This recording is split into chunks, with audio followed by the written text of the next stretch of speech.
उस बाबा ने तुझे बेवकूफ बनाया था। यक्षिणी एक डायन है और डायनों की हवस खत्म नहीं होती, बल्कि दिन ब दिन बढ़ती जाती है, समझा?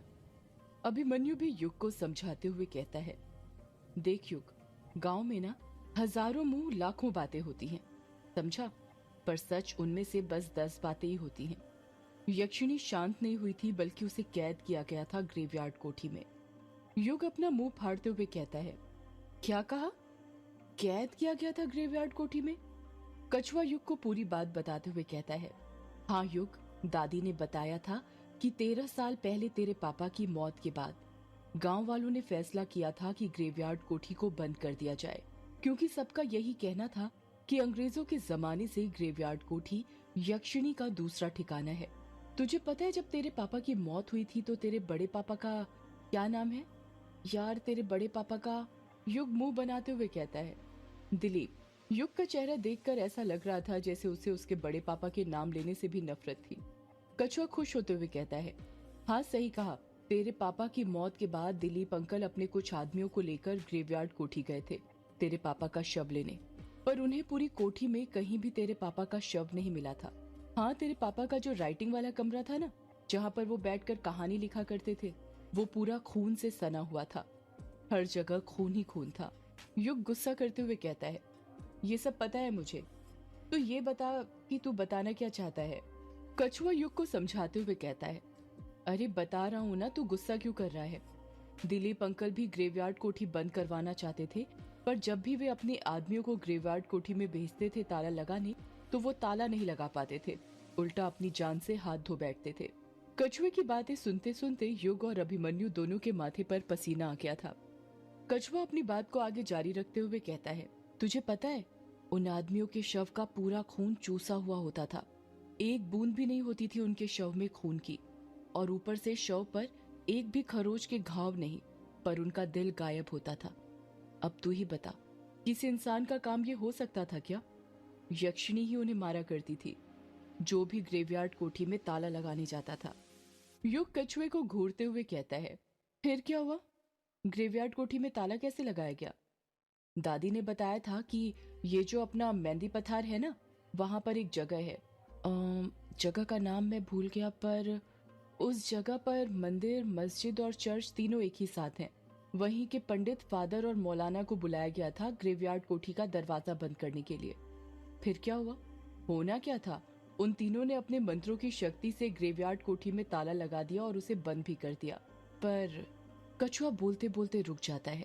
युग अपने माथे का पसीना पोंछते हुए कहता है, पर क्या, आगे बता।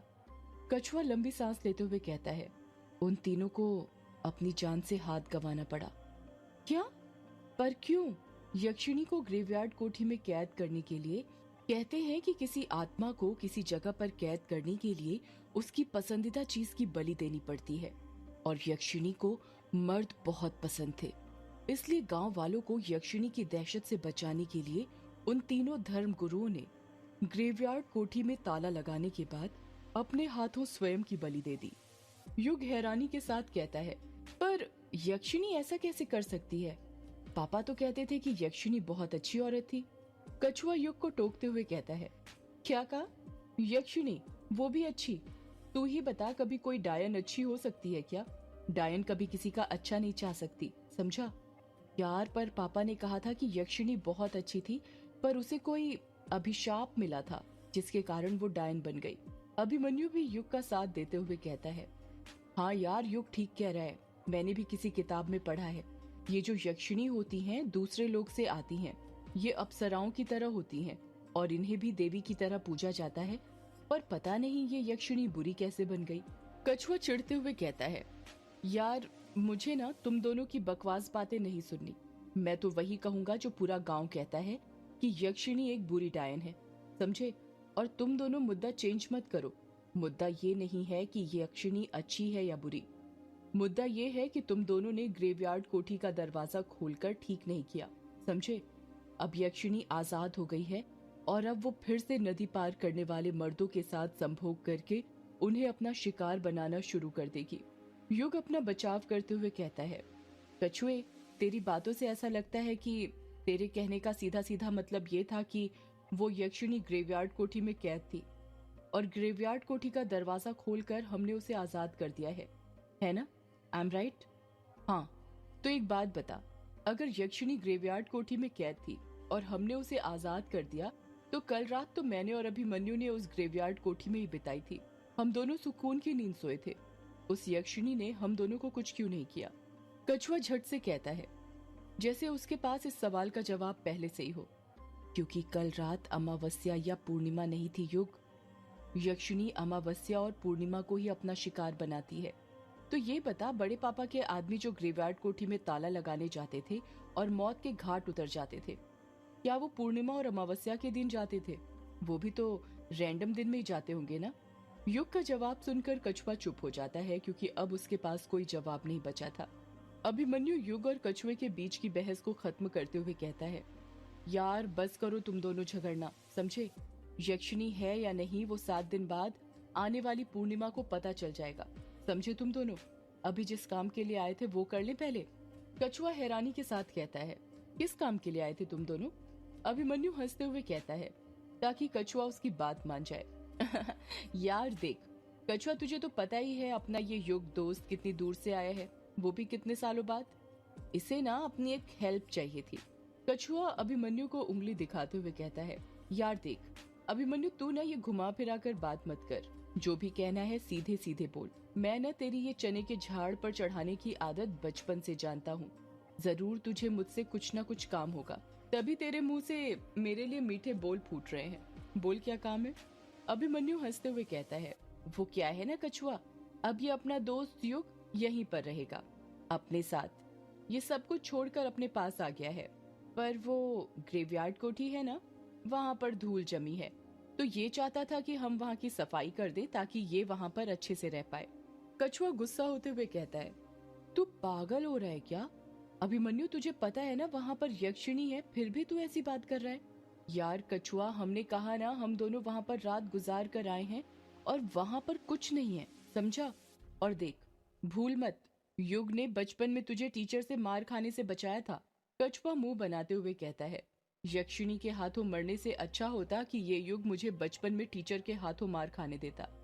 यार कछुआ, ऐसा मत बोल, हम बहुत उम्मीद से आए हैं। अभिमन्यु युग के हाथ पर मारने लग जाता है। युग उसका इशारा समझ जाता है और प्यार से कहता है, प्लीज कछुए चल ना भाई, भूल मत मैंने तुझे टीचर के मार खाने से बचाया था। युग का उदास चेहरा देखकर कछुआ उसकी बात मान लेता है और कहता है, हाँ ठीक है मैं चलूंगा, पर मेरी एक शर्त है। युग झट से पूछता है, क्या शर्त है तेरी, बोल। कछुआ अपनी शर्त बताते हुए कहता है, तुम्हें कायर को भी अपने साथ ले जाना पड़ेगा। अब तुम्हें तो पता ही है उसके बिना मेरा किसी चीज में मन नहीं लगता। अभिमन्यु खुश होते हुए कहता है, अरे मैं तो भूल ही गया था कि हम बचपन के 4 यार में से कायर भी तो एक यार था। वैसे कहाँ पर मिलेगा वो? कछुआ कहता है, और कहाँ मिलेगा, बिंदु की दुकान पर। मेरा कायर के बिना मन नहीं लगता और कायर का बिंदु के बिना। युग अपना सिर खुजाते हुए कहता है, यार ये कायर तो मुझे याद है, पर ये बिंदु कौन है? याद नहीं आ रहा इसके बारे में कुछ। अभिमन्यु कहता है, क्या कहा? तू बिंदु को भूल गया? तू भी ना यार। यार भूला नहीं, पर बिंदु के बारे में कुछ याद नहीं आ रहा, पता नहीं क्यों। कछुआ कहता है, तो चल अभी हम याद दिलवा देते हैं, जब बिंदु को देखेगा ना तो सब याद आ जाएगा। युग, कछुआ और अभिमन्यु ने बिंदु की दुकान जाने के लिए अपना पहला ही कदम बढ़ाया था कि तभी बारिश होने लग जाती है। युग बादलों को देखते हुए कहता है, अरे ये क्या, बारिश कैसे चालू हो गई? जब घर से निकले थे तब तो मौसम खुला हुआ था। अभिमन्यु छाता खोलते हुए कहता है, बेटा ये मेघालय है, तेरा बैंगलोर शहर नहीं, यहाँ पर बारिश होती रहती है, समझा? तभी तो मैंने तुझे घर पर ही छाता लेने के लिए कहा था। जैसे ही अभिमन्यु छाता खोलता है, कछुआ अभिमन्यु के छाते के अंदर आ जाता है। युग भी अपना छाता खोल लेता है। अभिमन्यु अपने कदम आगे बढ़ाते हुए कहता है, युग तुझे पता है मेघालय को मेघालय क्यों कहा जाता है? युग हैरानी के साथ कहता है, क्यों कहा जाता है? क्योंकि मेघालय शब्द का शाब्दिक अर्थ होता है मेघ का आलय, यानी बादलों का घर। इसके नाम से ही हम समझ सकते हैं कि ये अत्यधिक वर्षा वाला इलाका है। यहाँ पर दूसरे राज्यों के मुकाबले ज्यादा वर्षा होती थी, इसलिए इसे मेघालय कहा जाता है। अच्छा तो ऐसी बात है। इसी तरह बातें करते करते युग, अभिमन्यु और कछुआ बिंदु की दुकान की ओर जाने लग जाते हैं। इस तरफ बिंदु की दुकान के पास हल्की हल्की बारिश की बूंदें गिर रही थी, या कह सकते हैं कि बारिश ना के बराबर हो रही थी। हवाएं तेज तेज चल रही थी, जिस कारण वो बादलों को बहा कर ले गई थी। बिंदु की छोटी सी चाय और खाने की दुकान थी। बिंदु की दुकान के बाहर ही 3-4 चौकोर टेबल और कुर्सियां लगी हुई थीं, जिस पर कस्टमर बैठकर चाय पी रहे थे तो कुछ खाना खा रहे थे। उन्हीं टेबल के बीच एक टेबल लगी हुई थी, जिस पर एक सफेद कुर्ता पहनकर एक नौजवान लड़का बैठा हुआ था, जिसने सिर पर टोपी पहनी हुई थी। उसके हाथ में कलम थी और एक डायरी, जिसमें वो कुछ लिखे जा रहा था। उस लड़के को ही घेर कर कुछ बच्चे खड़े हुए थे, जिन्होंने स्कूल ड्रेस पहनी थी। उन बच्चों को देखकर लग रहा था कि वो 9वीं-10वीं क्लास में होंगे। वो लड़का किताब में लिखते हुए कहता है, दिखता हूँ मैं सुपर कूल, तुम्हारे लिए लाया हूँ गुलाब का फूल। दिखता हूँ मैं सुपर कूल, तुम्हारे लिए लाया हूँ गुलाब का फूल। अगर जाने मन तुम्हें भी हूँ मैं पसंद, तो बोलो तुम भी 3 बार कबूल। तुम्हारा प्यारा। क्या नाम है बे तेरा? उस लड़के ने वहां पर खड़े एक बच्चे से पूछा।